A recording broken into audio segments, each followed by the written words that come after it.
شروع اللہ کے نام سے جو بڑا مہربان نہایت رحم والا ہے۔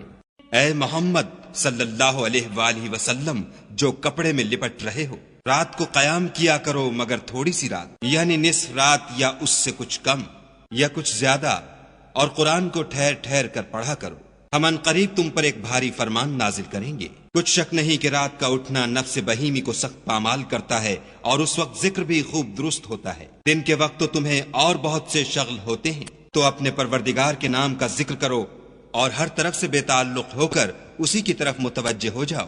وہی مشرق اور مغرب کا مالک ہے، اور اس کے سوا کوئی معبود نہیں، تو اسی کو اپنا کارساز بناؤ۔ اور جو دل آزار باتیں یہ لوگ کہتے ہیں ان کو سہتے رہو، اور اچھے طریق سے ان سے کنارہ کش رہو۔ اور مجھے ان جھٹلانے والوں سے جو دولت مند ہیں سمجھ لینے دو، اور ان کو تھوڑی سی مہلت دے دو۔ کچھ شک نہیں کہ ہمارے پاس بیڑیاں ہیں اور بھڑکتی آگ ہے، اور گلو گیر کھانا ہے اور درد دینے والا عذاب ہے۔ جس دن زمین اور پہاڑ کانپنے لگیں اور پہاڑ ایسے بھربھرے گویا ریت کے ٹیلے ہو جائیں۔ اے اہل مکہ، جس طرح ہم نے فرعون کے پاس موسیٰ کو پیغمبر بنا کر بھیجا تھا، اسی طرح تمہارے پاس بھی محمد صلی اللہ علیہ وآلہ وسلم رسول بھیجے ہیں، جو تمہارے مقابلے میں گواہ ہوں گے۔ سو فرعون نے ہمارے پیغمبر کا کہا نہ مانا، تو ہم نے اس کو بڑے وبال میں پکڑ لیا۔ اگر تم بھی ان پیغمبر کو نہ مانو گے تو اس دن سے کیوں کر بچو گے جو بچوں کو بوڑھا کر دے گا، اور جس سے آسمان پھٹ جائے گا، یہ اس کا وعدہ پورا ہو کر رہے گا۔ یہ قرآن تو نصیحت ہے، سو جو چاہے اپنے پروردگار تک پہنچنے کا راستہ اختیار کر لے۔